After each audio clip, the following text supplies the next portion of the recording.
Hello everyone, my name's Quentin. I am a certified Ross instructor, and today I thought I'd do a nice little painting for you. Uh, Before we begin, I'm going to just real quickly go over some of my upcoming classes. I teach classes in the Middle Tennessee area, mainly in Williamson County, but a few other places. Coming up in September, I do have several opportunities to paint Bob's Nightlight. These are in Franklin, Longview, which is in Spring Hill, Fairview, and Nolensville. You can find all this information at my website at paintingwithq.com and also on my Facebook at paintingwithq. In October, I'm going to be painting in all four of those places, as well as the White Bluff Civic Center on the 7th. That's a Thursday, so that'll be in the afternoon, so that one may not be easily attended for everyone. I will also be hopefully teaching at the Centennial Art Center in Centennial Park in Nashville. That one date is still to be determined, so keep a lookout for that. All of these classes are $60. All supplies are included.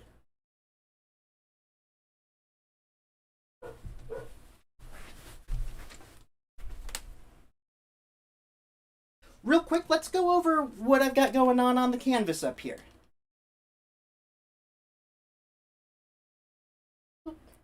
Camera fell.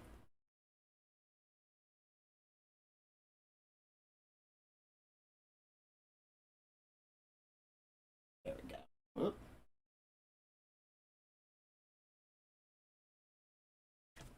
So this is a 16 by 20 canvas, pre-stretched canvas. It didn't have a very good layer of gesso on it, so I did put some gesso on it. I actually used a piece of masking tape and used black gesso on the bottom, moved that masking tape, and did white gesso on the top. I get a lot of questions about gesso, and it's not something I talk about in my actual classes, so I thought I'd kind of talk about it a little bit. Gesso is, for the most part, the paint that comes already on the canvas when you buy it. Bob always recommended a double or triple primed canvas. Most any brand that you buy is going to be double or triple primed. Some of the cheap ones aren't, and it'll be very, very thin. And that's the only time you really need to add more. It does need enough that the oils don't bleed into the canvas too much and dry out, because we need it to stay wet. Another reason you might add a lot of gesso is some people don't like the texture of the canvas and they want to add the gesso to it to make it a little bit smoother. In the wet on wet technique, that's not as necessary. We want a little bit of texture to it, and the liquid white and liquid clear will help us paint right over it. So a little bit of texture is perfectly fine. Now, if you purchase one of the high-quality Bob Ross brand canvases, they actually come with a very, very, very light gray gesso on them rather than white, and that's actually very helpful for when you are adding liquid white to it, so you can see where you're putting it. In this case, like I said, I put black on the bottom, moved the tape, put white on top. I then took a charcoal pencil and just sketched in where I wanted a road to go. Today we're going to do like a little pathway and there'll be a little city back here. So let's go ahead and get started. First thing we need to do is get some liquid white going up on our sky. So I'm going to grab a 2-inch brush. Grab just a little bit of the liquid white. It doesn't take much. And I'm going to throw that up here. Crisscross, figure 8 strokes. Little circles if you need to. You need a nice thin, even coat of the liquid white.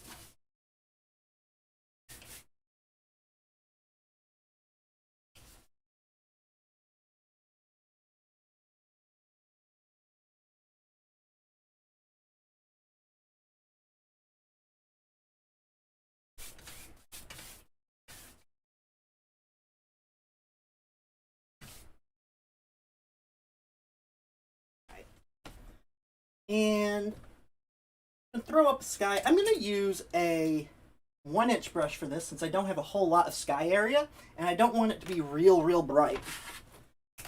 So I'm going to grab some phthalo blue. Very nice bright blue color. Oh, I haven't gone over what colors I'm using today. I've got some titanium white, phthalo green, which Bob didn't really use a whole lot of, some phthalo blue, mountain mixture, I'll talk about that a little bit later. We got some sap green, some alizarin crimson, cadmium yellow, yellow ochre, Indian yellow, and some bright red. But I'm just going to grab some of this phthalo blue, and starting in the top corners, get a little more blue in there. You always want to tap your bristles and not just go straight into that pile, because we don't want big globs in there. It'll lead to streaks.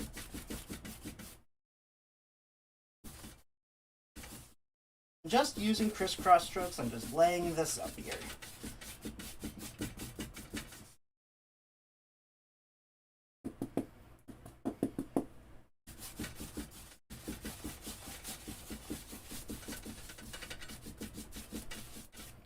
I am live today on Facebook, YouTube, and Twitch, so feel free to leave a comment and I will try to answer any questions as soon as I see it.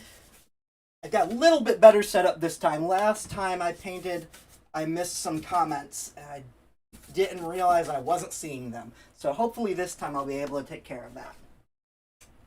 Now we need to blend this sky, get rid of any streaks and stuff going on. So I'm going to go back to my big 2-inch brush. And starting at the bottom, I'm just going to very gently crisscross stroke over the whole thing.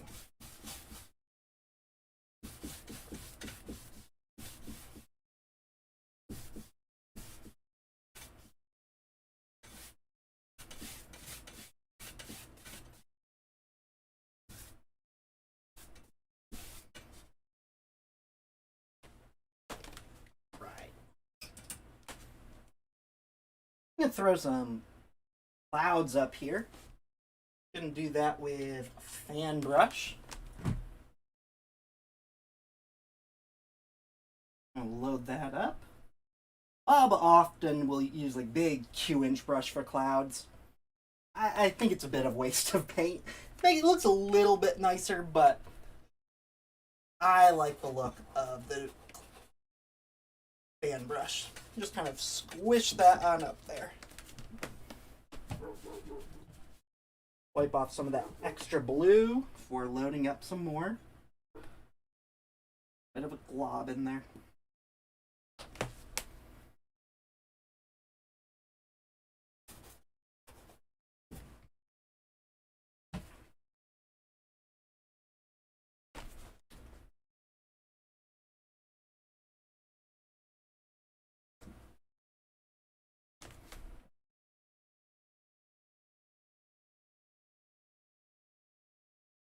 Yeah, something like that.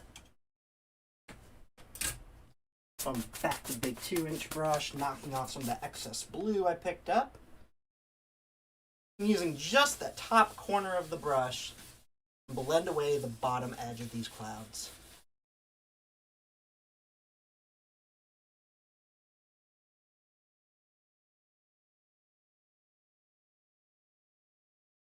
Just little circles. Careful not to overwork. Keep the brush moving. Knock off any excess paint that you pick up.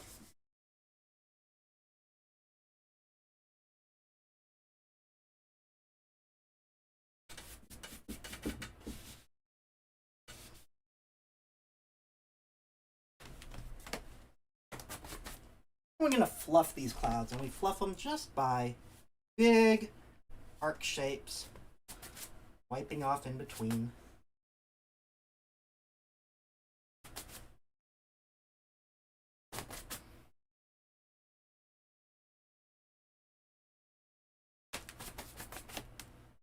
And then big crisscross strokes to soften the whole thing. Got a couple spots where I think I want to add in just a bit more white.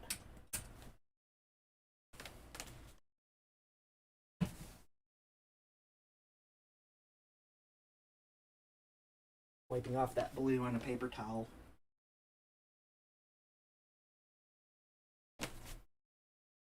In there, I think we'll fluff that cloud a bit more. Fluff that one a bit more. Then off over here.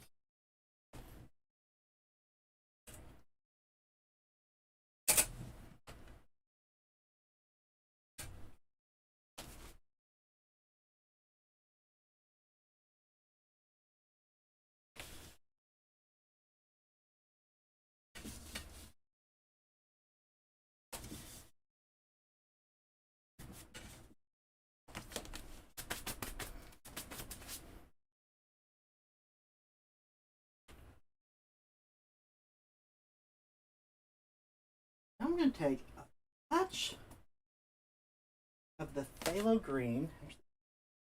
And grab this with my 1-inch brush. I'm going to grab a little bit of the Phthalo Green.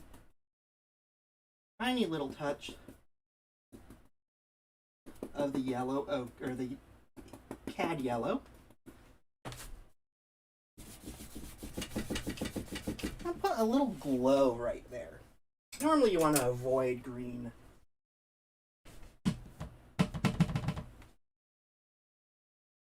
In the sky, but today, I'm just going to add a bit of a glow.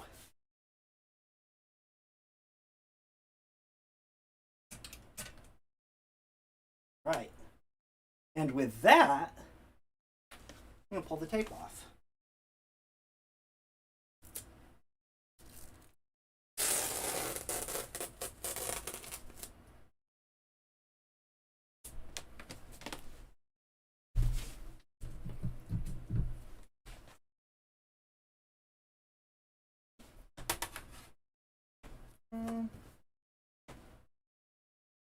Grab a clean fan brush.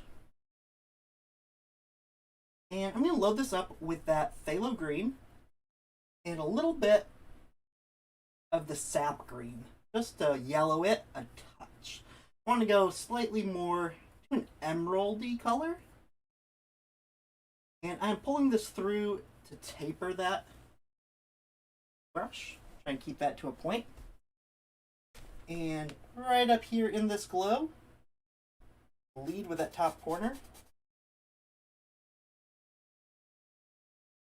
I'm just going to put in some buildings.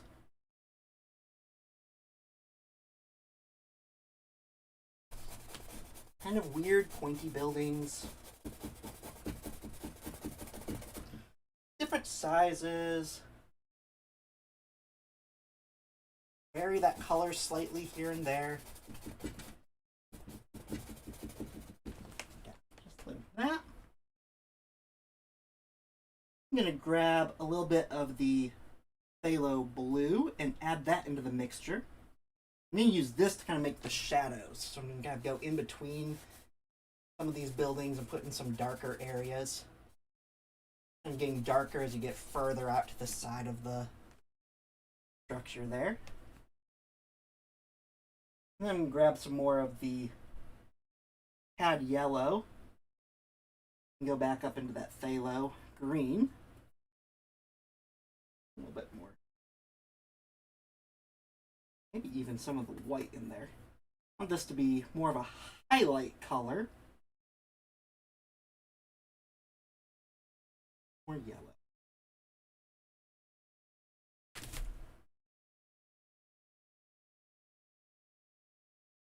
And just highlight some of these buildings a little more in the front.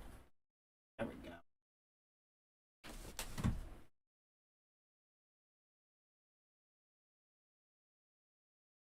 Alright, I've got to fix the ground it's sitting on. So to do that, we need to get some liquid going on up here. I'm going to grab some liquid clear on a clean 1-inch brush. I am not cleaning my other 1-inch brush or 2-inch brush because we're going to use liquid clear, and liquid clear and paint thinner don't mix. It does this really weird effect. So instead, I'm going to use a completely different brush altogether in order to put down the liquid clear on the bottom. I'm going to do that same way as the liquid white. I'm just going to tap that into some of the bristles, distribute that around the bottom of the canvas. Again, we want too much of this. Too much of this will go a long, long way. Again, using little circles, crisscross strokes.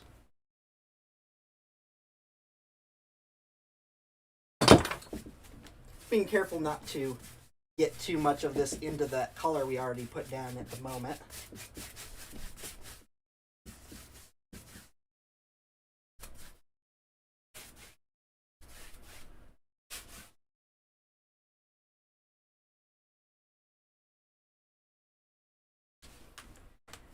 And from here, I'm going to grab some of the Sap Green.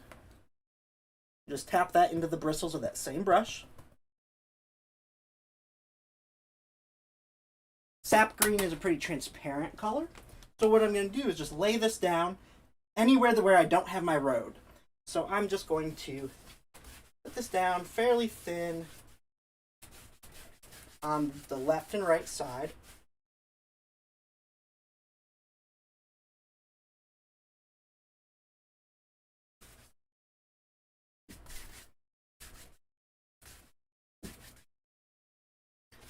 Move it around so it's not too thick.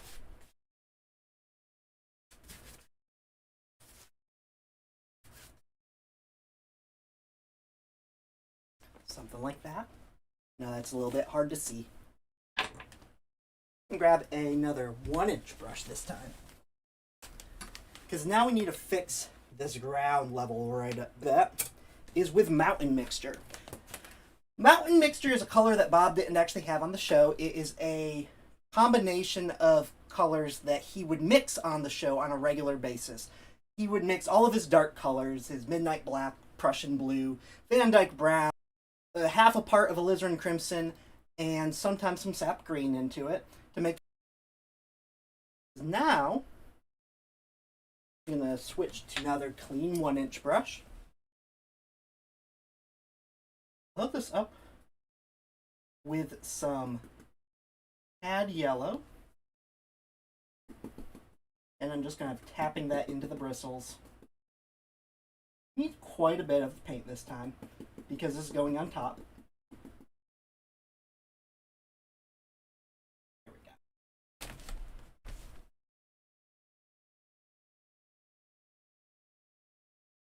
I'm just going to start back here and start tapping in the highlights to some of these distant hills. Working down. Reloading with some of that yellow. Every time you reload, it'll create another layer to your hill. And now we're getting into that green. That's going to mix with that yellow. And what I think we need a touch more yellow up here.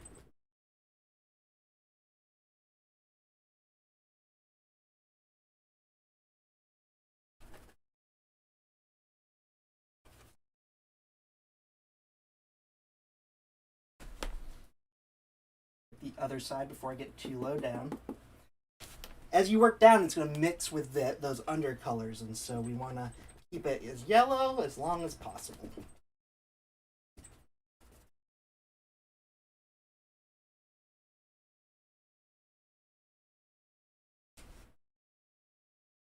Got a little bit of green in there, that's not hurting anything.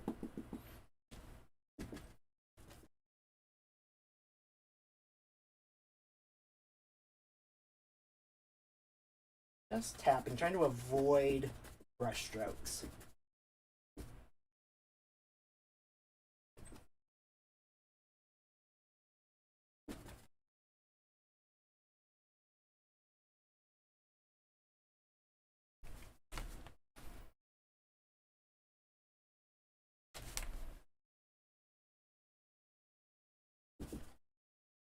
And just kind of moving back and forth and working down. And mix with those colors, get darker and darker as we move down.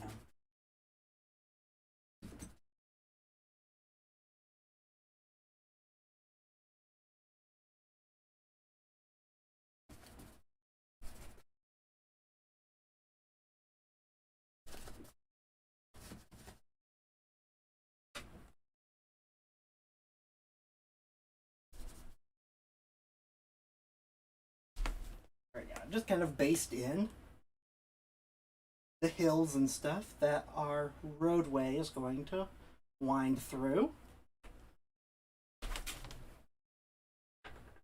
That, I'm going to grab our trusty.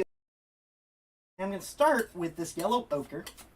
Pull that flat like a runway, cut across it. I'm going to use this kind of mustardy brown color. Just kind of lay in the structure of our road.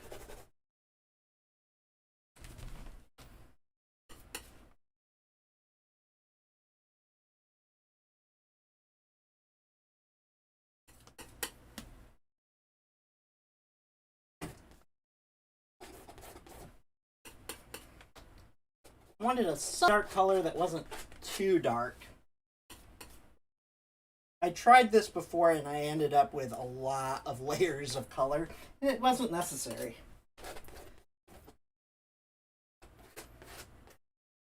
Notice I'm scraping off most of that bulk.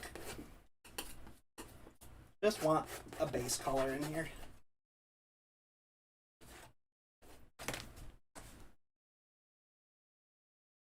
With that, I'm going to switch back to my 1-inch brush that has that mountain mix in it. I'm going to grab a little bit of the Sap Green, add that into the mountain mix. And with this, I'm going to kind of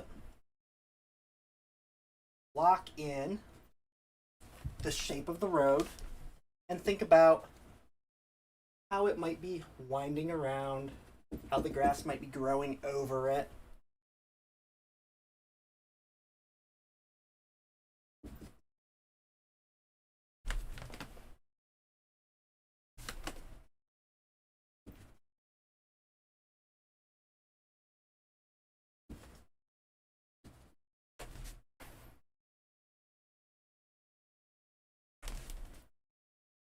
I want this to wind a little more this way, so I'm gonna that touch more that direction.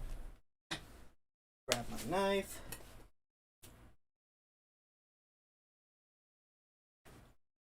Lay in some of that yellow ochre.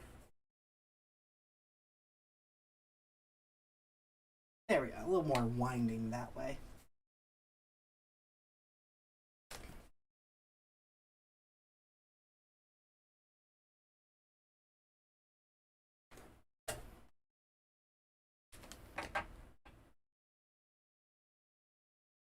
Grab that brush with the yellow on it again.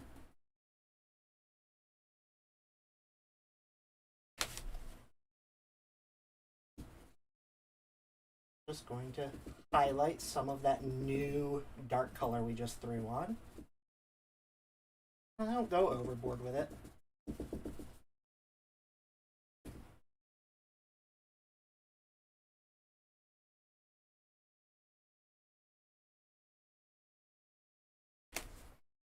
There we go.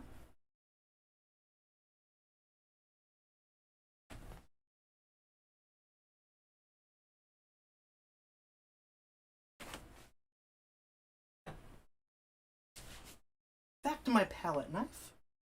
I'm actually going to grab a little more cad yellow. You may have noticed that I named this painting Cadmium Road to a Phthalo City. And I just wanted to talk a little bit about cadmium. Cadmium is very toxic, which is why we don't actually use real cadmium. We use cadmium yellow hue. So it is a look-alike, but is much, much safer. I also want to talk to you a little bit about Indian yellow. Indian yellow, depending on the brand, will look a little bit different out of the two. They all are a very nice, warm, transparent yellow, but when it's really thick, a lot of brands look this bright orange color. On the show, Bob's looked almost indistinguishable from the yellow ochre, and very recently they've kind of reworked the formula so it looks more like Bob's version. But for today, I specifically wanted to use this bright orange color. because I'm going to take a little bit of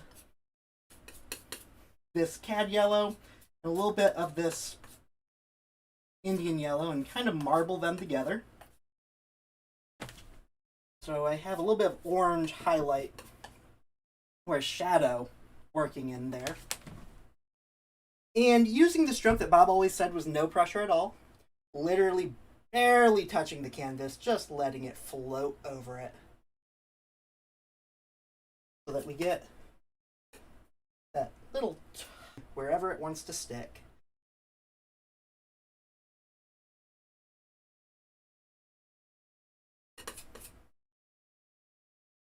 Going to highlight this road.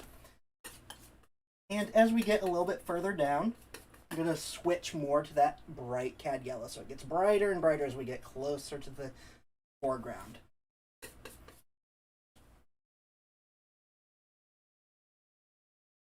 Barely touching, just grazing the surface.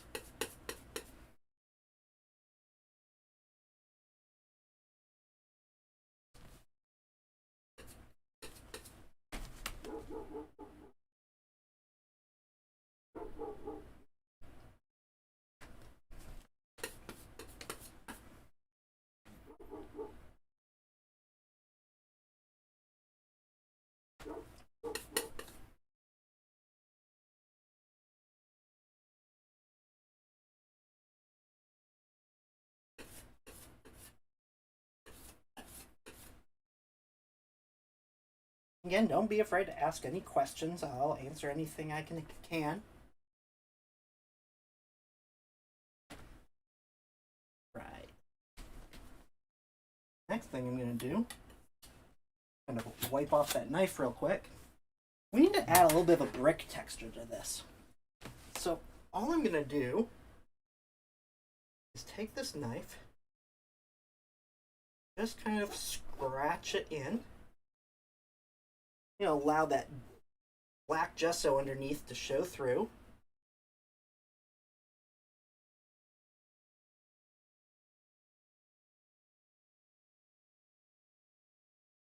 Kind of thinking about which direction the bricks would have been laid as this road was put in here. And then as I'm going vertical with these, I'm going to skip around and not be quite as consistent. Add some randomness to it. A little more detail as I get a little bit closer.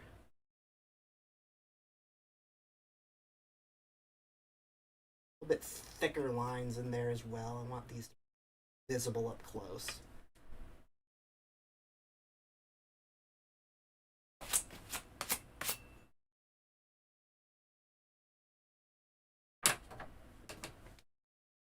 Brush with the yellow on it.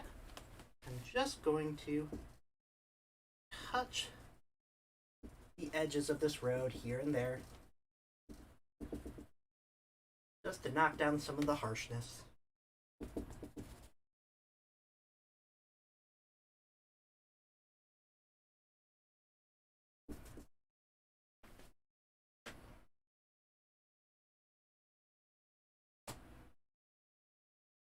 I think it could use a little bit brighter yellow, right?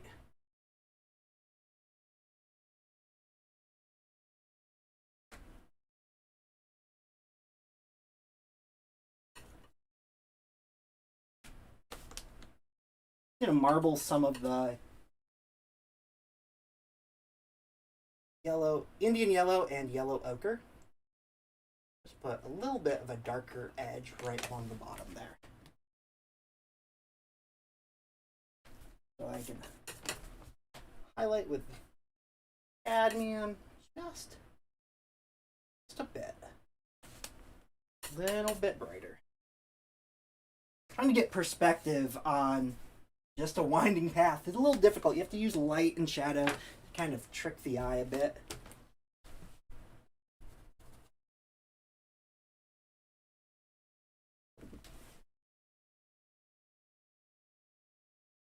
Next thing I want to do is add some rocks and boulders kind of out in this field.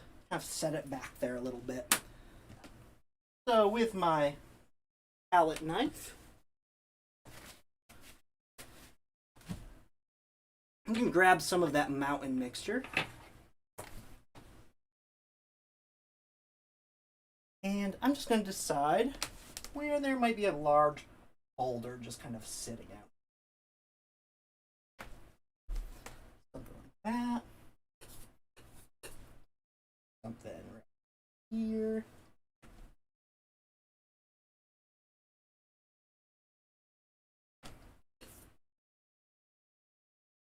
Maybe one kind of a little more distant right here.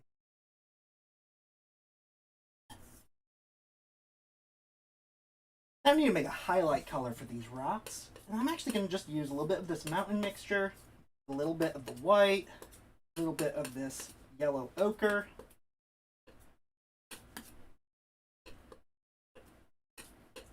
A very marbled, very gray looking color going here. Cut across that. And again, no pressure at all, just like the snow on the mountains. Just going to let this float across the top of these things.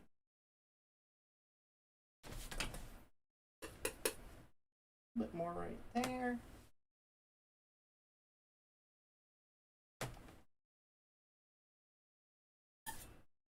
You grab my yellow brush, a touch more of that yellow highlight color, just to set these rocks down into the grass.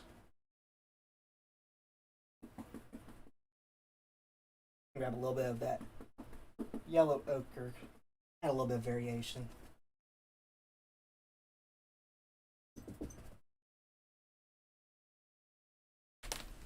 Right? And then I think the last very important thing that I need to add to this painting to really make it pop, I'm going to get some flowers going in here. So for the flowers, what I'm going to do is switch over to the Bob Ross half-size round brush. This is one of the most versatile brushes. The full-size brush is really, really large, and when Bob did the big 18 by 24, it worked fine. I prefer a little bit smaller canvas. I prefer the little bit smaller brush, but this brush is so versatile. You can do bushes, trees, clouds, just about whatever you imagine with this brush. Kind of a cheater brush. But because we're going to put some stuff on top, I want to grab a little bit of the liquid clear on there because I want to thin this just a little bit. And I'm going to grab some of this bright red and tap that into the bristles. And I'm going to make a big decision. And I'm just tapping this in.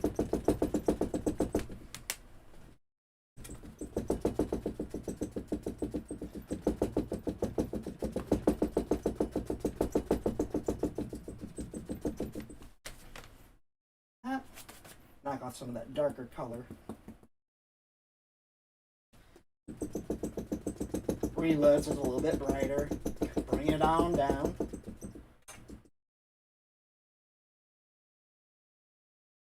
Yeah. Maybe break up these layers just a little bit.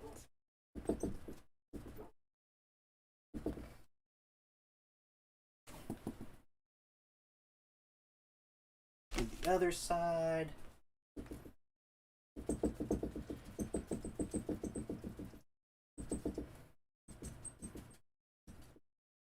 Maybe bring these just over the edge of the road here and there.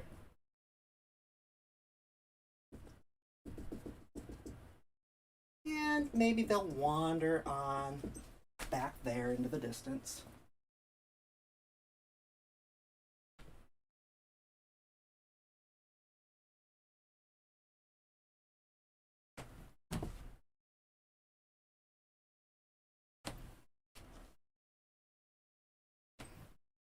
Just kind of here and there so it can kind of fade out.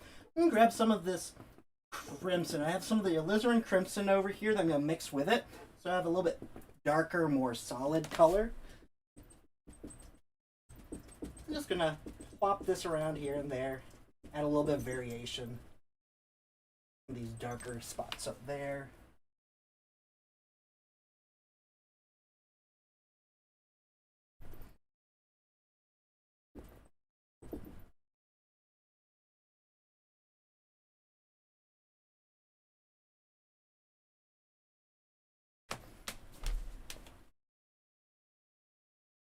Right.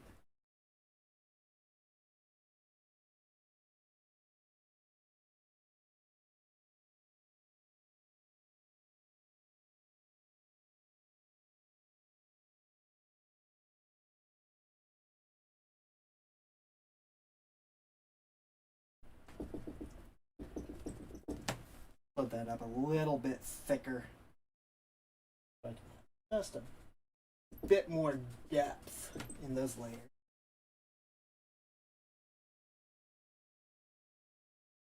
All right. And with that, I think we're about done. A shorter one.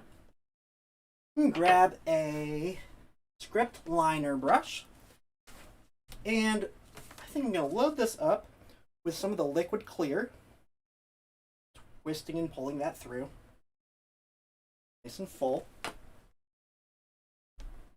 And I think instead of the bright red, since we already have that down around those corners, I think I'll grab some of the cad yellow, twisting and pulling that through, trying to keep it to a point.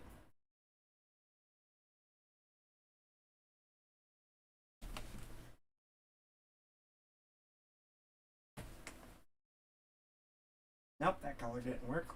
Let's try some mountain mixture. Mountain mixture is a good color. Very dark and opaque.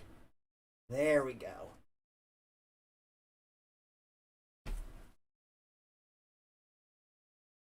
And with that, we have a finished painting.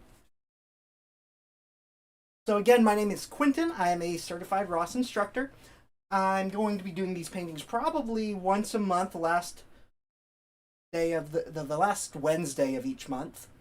And just going to do some fun fantasy paintings. I do teach on a regular basis in the Middle Tennessee area. So real quick, I'll go over those upcoming classes again. In September, I will be doing Nightlight, which is the black canvas within a lighthouse. I'll be teaching that in Franklin, Spring Hill, Fairview, and Nolensville. In October,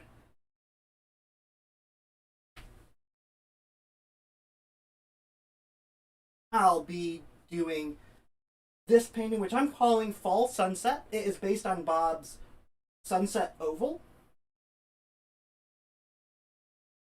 but without the oval. I find it a very nice, vibrant, dark painting.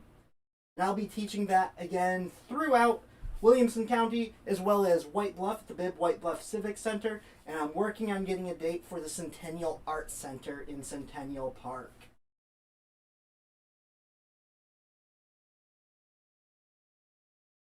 And until next time, happy painting.